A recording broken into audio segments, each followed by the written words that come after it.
dissertation was basically the second part of your book. So did you feel that there was a voice, or perhaps a multiplicity of voices that wanted to speak in a particular way out of the living inspiration that you were embodying? Yeah. And did you find that in any kind of tension with the expectations of I wrote the academic community? I wrote for a general audience, so hopefully an intelligent general reader.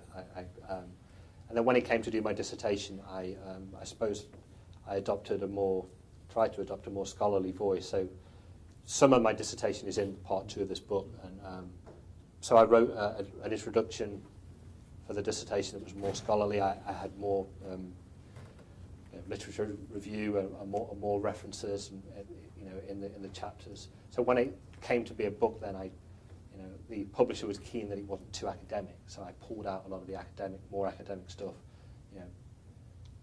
If you write for a general reader, you don't spend a long time kind of listing out all your sources.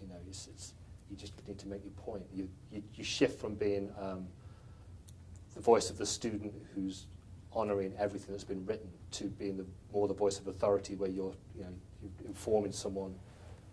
They don't want to know, but 100 people have written something slightly different. They just want to know what your is. So there is a tension. But for me, I felt blessed, really, that I was at a school where I could walk that line between academic and a more generally accessible style. And so even though it was, sometimes you go one side of the line, sometimes the other, it was beneficial to me.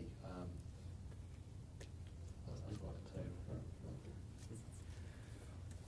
Well, first I want to say I want to echo Rick's words about how well you write. I haven't read this final version, but I read a very late draft of much of your dissertation, and it was just very impressive how succinct and how eloquently you put together very complex ideas. And it's a very good read. If you haven't read it, I just would recommend that you do. I'll say again, Stephen's. Yeah. He was here now. He wasn't before, but he's giving a 10% discount. So.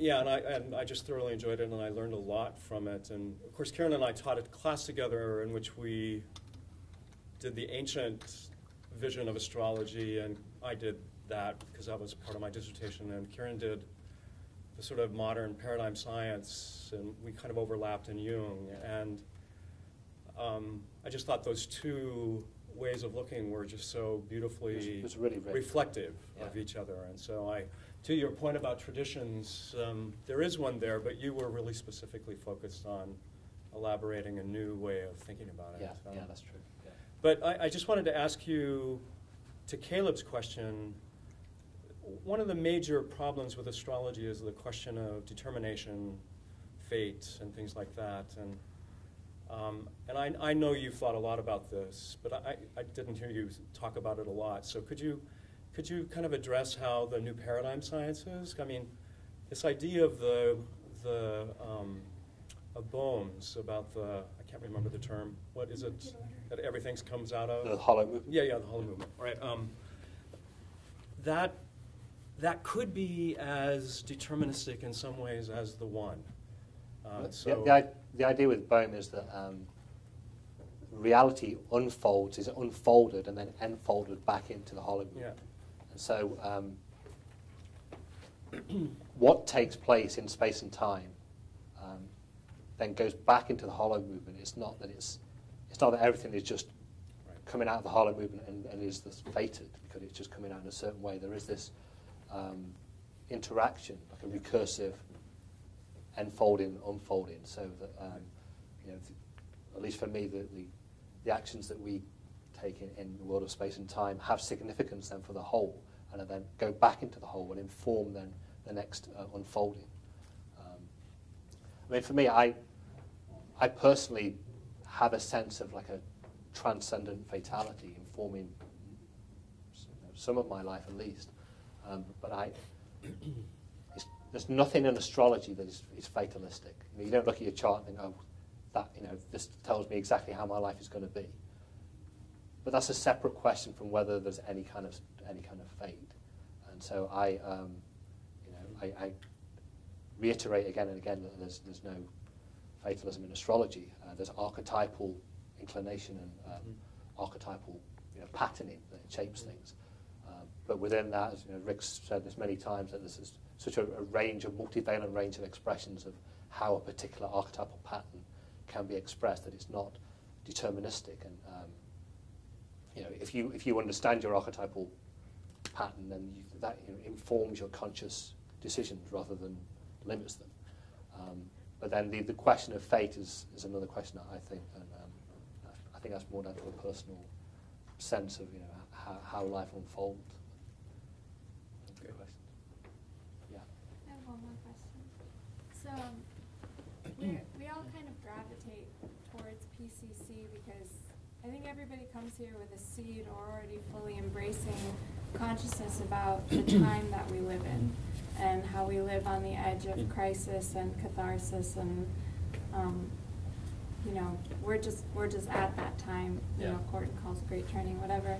And I always like to ask, how do you feel, see, imagine, experience your work, what you've uniquely been drawn to expand upon into consciousness? How do you see that as being a tool to help us in a time like this that we're living in, and that helps us connect deeper into the kinds of beings we want to be, or seeing things in the way, or explaining to a kid in East Oakland why this is important? How do you feel or see that? Well, I argue that you can use archetypal astrology to provide a sense of sustaining meaning, so that if you're going through a crisis of some sort, that you can understand the archetypal dynamics behind that if you know the astrology, and that can give you an archetypal and a cosmological perspective, so that you're not so entrenched in your personal struggle. That you have it affords you a greater perspective, so that even though the suffering might not be diminished or the crisis might not be diminished, you're able to at least partly step outside it and understand the process you're going through within a larger context, archetypal or ecological or cosmological. You can. It helps, I feel, to affirm. It helps you affirm the evolutionary unfolding of life, so that a period of suffering is not just endured as like a pointless, but it's seen as meaningful, meaningfully expressive of what's happening. And I think archetypal astrology can take you to that perspective that enables you to suffer meaningfully. And Jung said, meaning makes a great many things bearable, perhaps everything. And it means a deeper, sustaining life meaning.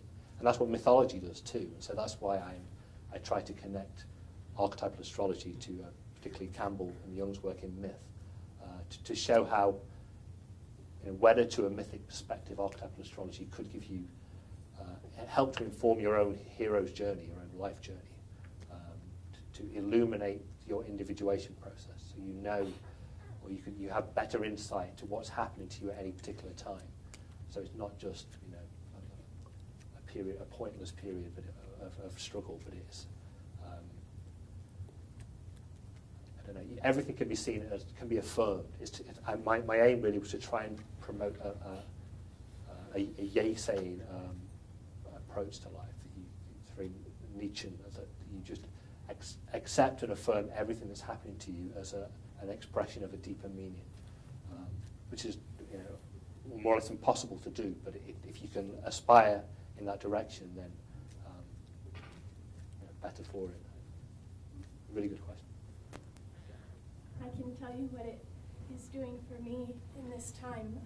I was just reading Rick's intro in Cosmos and Psyche, and he says at one point that the most important thing we need to overcome is this dualism of inside-outside, and Ryan says the same thing in Cosmological Powers, and your explanation of like some approach to an ontology that could work, the way you pull in David Bohm's ideas, Rupert Sheldrake, that's the first explanation I've seen, and it's so exciting to see something that actually, attempts to say this is how these are put together. You know, so I really appreciate that, and I'm very excited, and I know it's going to inform my work.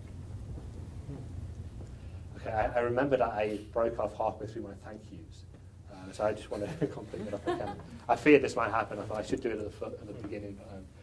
And I'd like to thank you, thank you to Rod for his editing, and to Richard and to Joseph, who have been with me all the way through my PCC career, if that's the right word. You know, I've just benefited so much from so many people I've met here, and these two guys above all just been so supportive, and you know, we've shared many great conversations. Joseph, each time I felt that I'd finished the book, I'd say to Joseph, you know, I finally finished, and he'd go off and print off another copy, and then like a couple of months later, I'd like, well, actually, I'm still working on it, and he must have printed off, you know, 3-4 copies of huge piles of paper. So I'm glad I finally finished it. Joseph doesn't have to print off any more versions to read.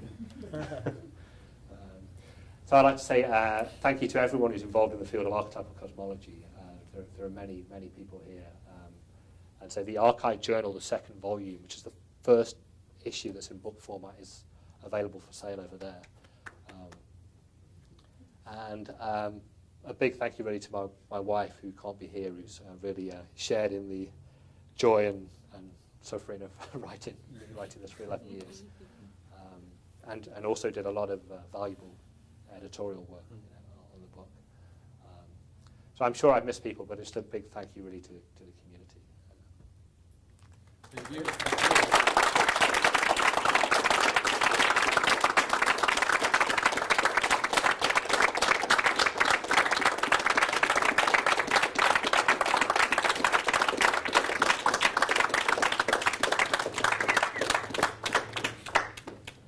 Okay, so I'm going to be doing book signing if anyone wants a signed copy, and just feel free to mingle.